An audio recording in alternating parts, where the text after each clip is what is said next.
Welcome to I S point. This is Aditi Pandey. तो आज हम स्टार्ट करने वाले हैं हमारा न्यू चैप्टर। तो हमारा न्यू चैप्टर है चैप्टर 10, जो कि लास्ट चैप्टर है। इसके अंतर्गत हम जानेंगे मानव बस्ती। आखिर मानव बस्ती क्या होती है? तो आइए जानते हैं कि मानव बस्ती क्या होती है। ठीक है, ये नगरीय आधार पे भी होती है और ग्रामीण आधार पे भी होती है, परंतु हम किसी ग्राम कहें और किसी नगरी कहें वो हम इसके अंतर्गत जानेंगे। तो आइए पढ़ते हैं। 1991 की भारतीय जनगणना में नगरीय बस्ती को इस प्रकार परिभाषित किया गया है कि सभी स्थान जहां पे नगरपालिका निगम, छावनी बोर्ड यानी कि कैंटोनमेंट बोर्ड या अधिसूचित नगरीय क्षेत्र समिति यानी कि नोटिफाइड टाउन एरिया कमेटी हो एवं कम से कम 5,000 व्यक्ति वहाँ पे निवास करते हों, 75% पुरुष श्रमिक गैर कृषि कार्यों में संलग्न हो तथा जनसंख्या का घनत्व 400 व्यक्ति प्रति वर्ग किलोमीटर हो, ऐसे स्थान को नगरीय बस्ती कहते हैं। ठीक है, और बस्तियों के प्रकार भी होते हैं। सनहत बस्ती क्या होती है? जहाँ जो मकान है ना वो एक दूसरे से काफ़ी नज़दीक होते हैं। और प्रकीर्ण बस्ती क्या होती है? जहाँ पे मकान की बीच की जो डिस्टेंस है, जो दूरी है, वो काफ़ी ज़्यादा होती है।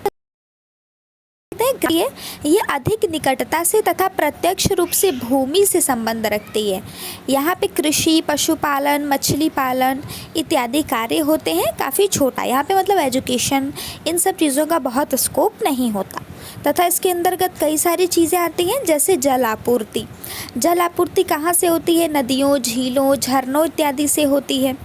कभी कभी पानी की आवश्यकता लोगों को अन्यथा असुविधाजनक स्थानों जैसे कि दलदल से घिरे द्वीपों तथा नदी किनारों के निचले क्षेत्रों में बसने के लिए भी प्रेरित करती है। आगे चलते हैं। भूमि। मनुष्य बसने के लिए उसी जगह का चुनाव करना पसंद करता है जहाँ पे भूमि जो है वो कृषि के लिए उपयुक्त हो। कई सारे क्षेत्र होते हैं, जैसे उच्च भूमि के क्षेत्र। उच्च ताकि वो बाढ़ इत्यादि से अपनी सुरक्षा कर सकें। गृह निर्माण सामग्री। और जब भी हम कहीं घर लेते हैं तो हम ये सोचते हैं ना कि वो बहुत ज़्यादा ऊंचा ना हो। अगर वो पहाड़ी पे स्थित होगा तो घर बनाने के लिए सीमेंट, ईटा इत्यादि चीज़ें ले जाने में एक तो खर्च भी बहुत ज़्यादा आएगा और शायद संभव भी ना हो ले जाना, काफ़ी ज़्यादा मुश्किल होगी। लेकिन यदि घर आपका मैदानी इलाके में है, नीचे ही है, तो जाने में ज़्यादा परेशानी नहीं होती है। ग्रामीण बस्तियों के प्रतिरूप। ग्रामीण बस्तियों के भी कई सारे प्रतिरूप होते हैं। तो ये जानते हैं कि आखिर ग्रामीण बस्तियों के कितने प्रतिरूप होते हैं। इनका प्रतिरूप यह दर्शाता है कि मकानों की स्थिति किस प्रकार एक दूसरे से संबंधित है। गांवों की आकृति एवं प्रसार को प्रभावित करने वाले कारकों में गांवों की स्थिति, स्थलाकृति, क्षेत्र आदि प्रमुख स्थान रखते हैं। ठीक है,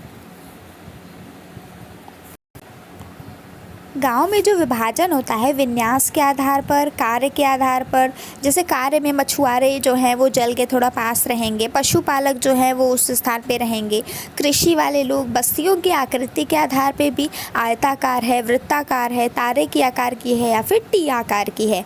आयताकार प्रतिरूप। ग्रामीण बस्तियों का यह प्रतिरूप चौड़ी अंतरा पर्वतीय घाटियों में पाया जाता है। और जो वृत्ताकार है ना, यह गांवों, झीलों, तालाबों इत्यादि के किनारे पाया जाता है। ये इसलिए ऐसी जगह को चुनते हैं ताकि यहाँ पे इनके पशु सुरक्षित रह सकें। ओके, तथा तारों के आकार का जो प्रतिरूप है, यहाँ पे कई सारे मार्ग आके मिलते हैं, इसलिए जो तारे के आकार की बस्तियाँ हैं वो विकसित होती हैं इन स्थानों पे। आगे चलते हैं। उनकी समस्याएं क्या क्या होती हैं। विकासशील देशों में ग्रामीण बस्तियों में जल की आपूर्ति एक बड़ी समस्या होती है तथा पर्वतीय एवं शुष्क क्षेत्रों में पेयजल के लिए बहुत लंबी लंबी दूरियों को तय करना पड़ता है तथा कई सारी जल जनित बीमारियां भी हैं, जैसे कि हैजा, पीलिया इत्यादि। और सिंचाई सुविधाएं भी बहुत कम होती हैं, जिसके कारण कृषि के लिए भले ज़मीन हो परंतु वे उतने अच्छे से कार्य नहीं कर पाते। नगरीय बस्तियाँ जो हैं विकास की एक न्यूनतम परिघटना है। कुछ समय पूर्व तक बहुत कम बस्तियाँ थी, लेकिन अब इनकी संख्या बहुत ही इंक्रीज हो गई है। नगरीय बस्तियां जो हैं इनका भी कई आधार पे वर्गीकरण होता है। जनसंख्या के आकार पे तथा मनुष्यों के व्यवसाय पे ये चीज़ें डिपेंड करती हैं। व्यावसायिक संरचना आप समझ ही गए हैं। आगे चलते हैं प्रशासन। कुछ देशों में किसी बस्ती को नगरीय बस्ती में वर्गीकृत करने हेतु प्रशासनिक ढांचे को मापदंड माना जाता है।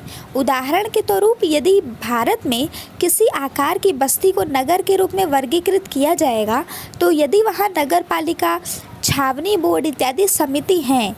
इस प्रकार लैटिन अमेरिका के देश ब्राज़ील एवं बोलीविया में जनसंख्या आकार का ध्यान नहीं रखते हुए किसी भी प्रशासकीय केंद्र को नगरीय केंद्र ही माना जाता है। आगे चलते हैं नगरीय क्षेत्रों के कार्य। नगरीय क्षेत्रों के अंतर्गत कई कार्य होते हैं, जैसे यहाँ पे बहुत सारे केंद्र होते हैं। प्रशासन हो गया, व्यापार, उद्योग, सुरक्षा तथा कार्य भी उन्हीं हिसाब से होते हैं। सुरक्षा तथा धर्म से जुड़े हुए कार्य, परंतु विभेदीकरण के रूप में इनका महत्व काफ़ी ज़्यादा घट गया है। परंतु अन्य कार्य भी हैं जो इस सूची में जुड़ चुके हैं, जैसे कि मनोरंजनात्मक कार्य हो गए, यातायात हो गया, खनन, निर्माण, आवासीय तथा सबसे नवीन सूचना प्रौद्योगिकी तथा कुछ विशिष्ट नगरों में संपन्न होते हैं। आगे चलते हैं प्रशासनिक नगर। राष्ट्र के प्रशासनिक कार्यालय होते हैं, उन्हें ही प्रशासनिक नगर कहा जाता है, जैसे कि Victoria, British Columbia, Chennai, Tamil Nadu इत्यादि। सांस्कृतिक नगर क्या होते हैं? तीर्थ स्थान, जैसे कि मक्का हो गया, जगन्नाथपुरी, बनारस इत्यादि सांस्कृतिक नगर कहलाते हैं। आकृति के आधार पर नगरों का वर्गीकरण, जैसे कि हमने पढ़ा कि वास्तव में किसी भी नगर की आकृति, वास्तुकला एवं भवनों की शैली वहाँ की सांस्कृतिक परंपराओं की देन होती है। विकसित देशों में अधिकतर जो नगर हैं वो काफ़ी ज़्यादा योजनाबद्ध तरीके से बनाए जाते हैं। ऑब्वियस सी बात है, अगर आपको विकास करना है तो आपको अपने अंदर डिसिप्लिन लानी होगी, अपना एक अच्छा सा रूटीन योजनाबद्ध तरीके से बनाना होगा। तो बिल्कुल उसी तरीके से जब किसी देश की व्यवस्था की बात आती है तो वहाँ पे भी बहुत ही योजनाबद्ध तरीके से नगरों का निर्माण किया